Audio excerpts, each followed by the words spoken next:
Hello, Patricia O'Connor and Frida Darcy here, and we've got a few things to catch up on here at the house. This is my Cork Bark Oak, which I brought in last night and started doing a good bit of prune back. And no, it's not going to stay in here. But as you can see, I've been cutting it back quite a bit. I'll let everything come out flush and have a good run there. And then last night, I started pruning back everything that was getting too long. There's still some things about it, like this guy right here, right? If it wasn't for the pom-pom on the end, I would really like for this to be more back here, but I'm gonna give it more time. I can always do that later if it doesn't, but you see, I've got a good little fork here. If this would just put some foliage back here, that would be really nice. Also, the same with this guy. See, I got a little pom-pom here on the end, but it goes a long way without anything. And this is one of the older limbs it had on it that I didn't prune back when I got it. I didn't dare prune back hardly anything that was still alive because it was suffering from some dieback. And I'm like, yeah, I don't. So I'm happy to see this much growth on it. I'm not a big fan of elbows, but I am starting to get some of what I want to see, but I just want to see that stuff more back here. I guess I should probably cut that one. But yeah, so this is my Cork Bark Oak. This guy here, I don't know if I should even keep that. It had like a branch coming off that was rather large, but it was completely dead. And then I could probably it'll probably shoot out more shoots later, but I'm not really sure how if that's something, a feature part of it that I want to keep, or if that just takes me off in some weird direction. Kind of the same with this guy. This is one of the original limbs, and you can see it's got that really, really good cork texture to it. But I would like to see it do something a little further back here so I could take it back some. That would be, to me, that would be ideal. And little history lesson. This limb here taught me numerous lessons about wiring. As soon as it came out, it was like 6 inches long, and I grabbed the piece of wire and I put a nice little serpentine bend in it, which lasted 4 days.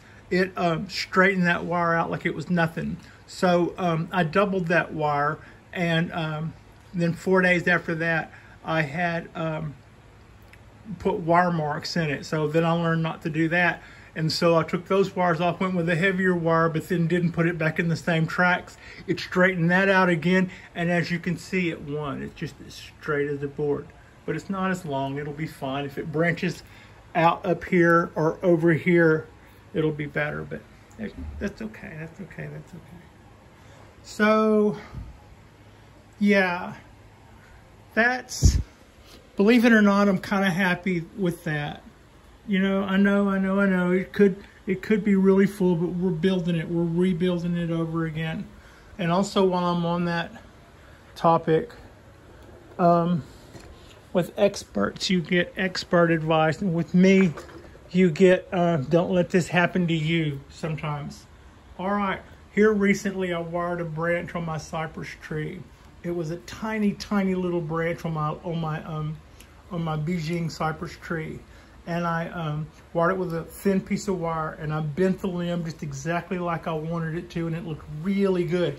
The only trouble was it outgrew my wire by about 1 inch or 2 in the tip of the limb began to point straight up in the air. So rather than take it off, I decided to add a second wire that was longer. The only thing is, it got messy on the end, and I kind of tore up some foliage. Had I just left it alone, it was actually doing what I wanted it to do, and the only thing that I had hurt at that point was I had tore up some petals on the little cypress fronds, which would have grown back in the process of trying to add that second wire. But because it looked so bad, I couldn't hack it, and I went to remove both wires to try to clean up my job. And in so doing, I wore out the limb. I just worked on it to death and killed the limb. So when the limb that we see here, I put a heavy piece of wire on. The first thing I did was I went with like a 1 foot, about an 8-inch piece of wire, I'd say. And I sandwiched it over this limb, put about 3 wraps this way, and then proceeded to put this bend in it. And I thought I had done a pretty good job.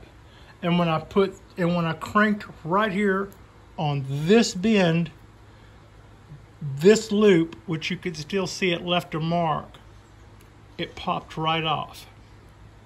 And it looks like that. And I'm not at all happy with the way that looks. But that was the bend that I intended to make with this cascading style branch. And I've got this branch doing exactly what I want it to do. And I've learned from my mistakes. I can't, no, probably not going to see it, but there's the tree out there we'll look at in a second. Not to torque out wires because you don't think they're pretty enough on something that's not going to a show right now. Well, especially if the wire's doing what you want it to do. It's just your ego. So yeah. But otherwise, I'm pretty happy with the way that came out. That'll go off I'll keep it on here for just a minute or two and decide whether or not I've missed anything. But a lot of the stuff that still I think is too long because I'm not seeing growth farther back in the right places, so I have to wait on it. And other than that, I think it might, everything on my balcony so far I've been treating with powdery mildew. But I think that guy was fine. Now, as far as the lights are concerned, since our last little checkup, I did the right thing by installing the lights and not waiting for the scaffolding jacks to arrive, because right now they're 3 days. They're 3 days AWOL, and according to my app, it says that they've been in Stockton, California for that 3 days. I would be mad, but I think if they're stuck in Stockton, anyway. So this is what's going on. I've got I raised the lights up. I put those wooden bases. I said that I was going to flop over one of my wooden bases because it was rocker shaped, you know, and it was causing the upright to lean. So I did. I unbolted it and flipped it over. It's actually the opposite one. This one was fine. But what I'm showing you is that you can see that it's sitting on a cinder block, and what that did is that took up all of the gap between there and the ceiling. I mean, there's just like an inch or two. By the way, know your limits. This is for hanging lightweight lights. This would hang 2 regular fluorescents, or it would hang just about any other kind of light, but it wouldn't hang anything heavy.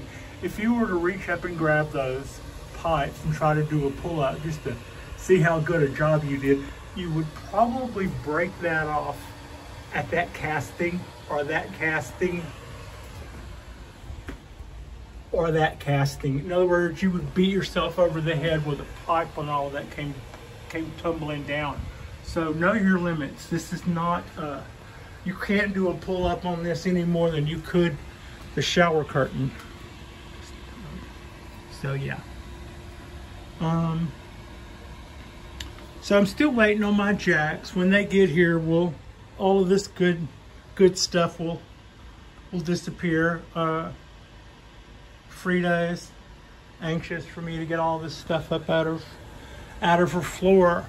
But since I've set the lights up, and since I set them up on those cinder blocks, now they recommend, the company, when I talked to the company, they recommended 2 feet, about 2 feet. So right in here would probably be what they said was the optimum height. Now, when you go trying to find out what's needed, like I've done a million hours on the internet Googling the word bonsai trees and grow lights, and it's basically the same stuff I had to look at and listen to when I was trying to learn about grow lights in the past life.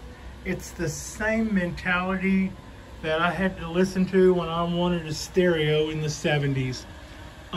In other words, industry-driven info that doesn't tell you things that you really could use, like foot candles. So I'm not really sure on the foot candles, but from a photography standpoint, I know that I would have enough. I know that I would have enough foot candles here for this not to even be a low light situation. Here's what else I can say.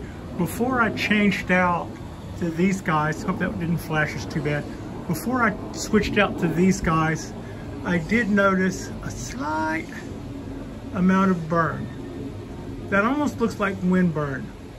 But because it's on a flat plane, it's the guy that was fairly new and the flattest and right at the focal point of where the light that I had before this was. So the old guys that were burning out, they did, there's a little more, there's not a lot, just a little.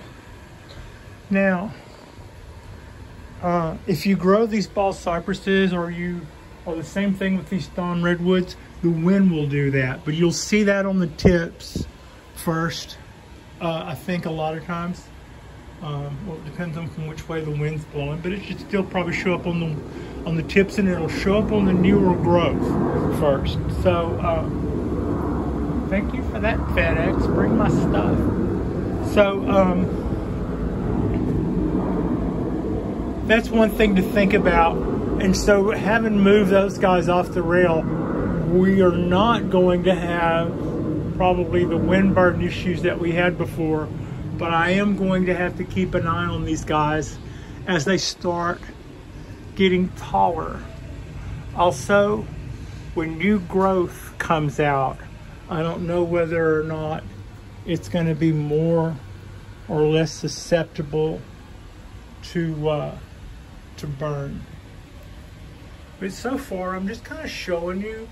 The wisterias are at the time of season when they start getting rid of their first run of leaves. The first time that happened, I thought I was killing them. So that's about all that's going. The black pines are looking great. I mean, I'm just really happy with the way these guys are doing. And I learned a trick. Teacher taught me a trick. Walnuts. I wanted to clean this pot when I brought it home, so I took a handful of walnuts that I bought from, you know, like when you go to the grocery store, there's those areas where you can buy peanuts, walnuts, pecans, whatever. I got one of those. You put like a handful in a dish rag, wrap it up into a little fist of walnuts, and then what I did was I pounded it with a hammer until it was a mush inside that rag, and then when you wipe down this, This guy here had water stains, and yeah, I should be calling that Pat Shinola and selling it for $1 a bucket, but that's my little tip of the day there. So that's walnuts. Walnuts beaten to a pulp to where you can, the back side of where you did that, you can then, the oil will come out through the rag, and whenever you touch it on there, it leaves it wet looking. And I did that 2 weeks ago, and it still looks like that. Which, I don't know if the camera in the shadow, but that looks new. So, this is my little cypress. And this is the one that I was telling you. I had a limb over here that I had bent down literati style. And I should have, that's the one where I was saying I should have, you can see the stub on the other side. Yeah, that stub right there is where it used to be. And broke that right off just because I had to try to be perfect with it. Yeah, that's some bull, huh? Okay, so we're still waiting on our boards. When they get here, we'll do that part and add that part to it. Our Cork Bark Oak got a prune back and is actually looking better every time I do this, but it's enough early enough in the year to where it may branch out from there. And other than that, that's all we got going until some more stuff shows up and I can get all this mess out of my floor. So yeah, thanks for watching.